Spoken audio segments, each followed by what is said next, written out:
Dr. Namita and Dr. BRC. Thank you, all of you, Dr. BRC team. My name is Manjit. I am from Rajasthan. मेरी बच्ची का name है Ananya. As है 5 year 8 month. मेरी बच्ची जब 5 month की थी तो एकदम नॉर्मल था, मतलब जैसे बच्चे होने चाहिए छोटे बच्चे वो नॉर्मल थे. उसके बाद में 6-7 मंथ में जब वैक्सीन लगी, फर्स्ट जो वैक्सीन लगी, नाम तो आई थिंक मुझे याद नहीं है. उसके बाद में सुबह उसको वैक्सीन लगी, शाम को उसको हाई ग्रेड फीवर आ गया. मतलब फीवर भी इतना कि आप सोचो मत. फिर हमने लोकल गांव में जो क्लिनिक होते हैं उन पे दिखाया, तो डॉक्टर ने जो मेडिसिन दी हमने दी, बट फीवर इतना हाई ग्रेड था कि मेरी बच्ची को कल जैसे दौरे पड़ने लगते हैं ना, ऐसे दौरे पड़ने लग गए. मतलब आंख एकदम से ऊपर होगी. तो हमने सोचा कि ये तो बहुत ज़्यादा है. हमने हॉस्पिटल में लेके गए. हॉस्पिटल वालों ने डायरेक्ट मना कर दिया कि इस बच्ची में कुछ नहीं है, आप बड़े हॉस्पिटल में लेके जाओ. तो हम फिर बड़े हॉस्पिटल में लेके गए. तो वहाँ पे 7 डेज एडमिट रखा. मेरी बच्ची का फीवर, लूज मोशन कंट्रोल ही नहीं हो रहा था. 7 डेज के बाद में, नॉर्मल होने के बाद में हमने डिस्चार्ज कराया, घर लेके आ गए. फिर वो एकदम से थोड़ा ठीक था. फिर उसके बाद में धीरे धीरे जैसे ही दिन गुजरते गए तो वो टाइट होने लगी, हाथ पैरों को टाइट करने लगी. तो हमने सोचा कि अभी छोटे बच्चे हैं तो ऐसे खेल रही होगी.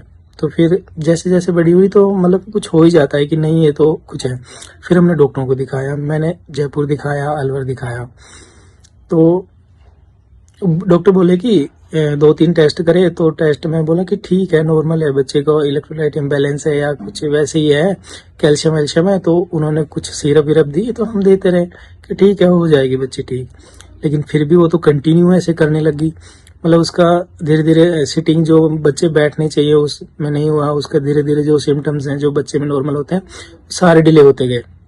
बैठना उसमें आई थिंक 10 मंथ में स्टार्ट किया है. जो बच्चे 6-7 मंथ में स्टार्ट कर देते हैं उसमें 10 मंथ में स्टार्ट कर दिया. उसके बाद में स्पीच तो उसमें निकल नहीं रही थी वो. फिर हमने सोचा कि इसको स्पीच भी नहीं आ रही है. फिर हमने और डॉक्टर को दिखाया, मतलब काफ़ी डॉक्टर को दिखाया. जो एक अलवर में डॉक्टर था उन्होंने बोला कि पेट का अल्ट्रासाउंड कर लेते हैं. फिर उन्होंने अल्ट्रासाउंड किया. फिर वो बोल रहे कि इसको तो हर्निया है ना, हर्निया का ऑपरेशन कराओ ठीक हो जाएगी. फिर हमने हर्निया का ऑपरेशन कराया. मेरी बच्ची को बायलैटरल हर्निया बोल दिया. फिर ऑपरेशन कराया. जैसे ही ऑपरेशन कराया बाहर आई बच्ची तो सेम सिम्टम जैसे पहले करती थी. हमने बोला कि क्या हो गया, वही हाइपर एक्टिविटी, वही टाइट होना. हमने बोला कि ये तो ऑपरेशन करा दिया, इसके बाद में भी सेम है. फिर धीरे धीरे धीरे और डॉक्टरों को दिखाया.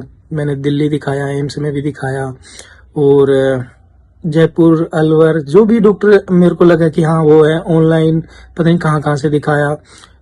सारे जितने भी जो ऑनलाइन आते हैं मैंने उनको दिखाया. तो बोल रही कि धीरे धीरे बच्चा है, एज के हिसाब से सब ठीक हो जाएगा. मैंने होम्योपैथिक ट्रीटमेंट लिया. उसके बाद में सारे मैंने लिए जितने भी हैं. फिर मैं खुद स्टाफ नर्स हूँ. I have 7 year experience for haematology, मतलब बोन मैरो ट्रांसप्लांट में. तो मैंने सोचा कि क्यों ना मेरे हॉस्पिटल में न्यूरोलॉजिस्ट थे, एक पीडियाट्रिशियन, मैंने उसको दिखाया कि सर ऐसे ऐसे मेरी बच्ची है तो मैं आपको दिखा रहा हूँ. बोले कोई बात नहीं, लेके आ जाओ. मैंने दिखाया तो उन्होंने डायग्नोस कर दिया कि इसको तो ऑटिज्म है. मेरे को पता ही नहीं था ऑटिज्म क्या होता है. फिर मैंने पढ़ा कि मैं ये बीमारी होती है. फिर धीरे धीरे सर से दवाइयाँ स्टार्ट कर दी. सर 1 महीने की इतनी महंगी दवाइयाँ देते थे, मैं कंटिन्यू दवाई रखता था. सर ने बोला स्पीच थेरेपी कराओ, ऑक्यूपेशनल थेरेपी कराओ, वो कंटिन्यू हम रखते थे. तो कंटिन्यू रखे. तो उसके बाद में 1-1.5 साल हो गया. मैंने सोचा कि कुछ फर्क ही नहीं हो रहा है. फिर मैंने सिर्फ थेरेपी स्टार्ट कर दिया. मेरी वाइफ ऑनलाइन थेरेपी लेती थी, इसकी मालिश करती थी पूरे दिन. मतलब हम 2 दिन में 2 या 4 से 5 राउंड हो जाते थे. पूरी बॉडी की मालिश करते थे. बच्ची की हाइपर एक्टिविटी कमी नहीं हो रही थी और स्पीच तो आ ही नहीं रही थी. सिर्फ माँ मुंह से निकल रहा था उसका, बाकी और कुछ नहीं निकल रहा था. हमने कंटिन्यू वो ऑनलाइन थेरेपी वाली 10 मिनट क्लास लेती है और 1000 के समथिंग वो चार्ज करती थी. हमने कंटिन्यूली कम से कम ना तो 1 ईयर कंटिन्यूली, लेकिन कोई फर्क नहीं हुआ. उसके बाद में हमने मेरी वाइफ के साथ एक लेडीज थी, वो भी वहीं से ले रही थी, तो उन्होंने बीच में छोड़ दिया. तो मेरी वाइफ ने उससे पूछा कि आपने क्यों छोड़ दिया बीच में. तो वो बोल रही थी कि मैं डॉक्टर BRC का फॉलो करती हूँ. तो उन्होंने पूछा कैसे कैसे, तो उन्होंने बताया। तो फिर हमने भी डॉक्टर BRC को सर्च करके फेसबुक पे लिंक विंक ढूंढ के जैसे भी मान ले वो फॉर्म फिल किया, ग्रुप में जुड़े, धीरे धीरे फॉलो किया। विद इन 7 मंथ में वो मेरी बच्ची को मुंह से पापा निकलने लगे। तो मैं इतना खुश हुआ, बहुत खुश हुआ। और जब भी से हम डॉक्टर BRC का प्रोटोकॉल फॉलो कर रहे हैं और बहुत काफ़ी इम्प्रूवमेंट। थैंक यू बोलूँगा डॉक्टर नमिता को एंड डॉक्टर BRC को। Thank you all of you.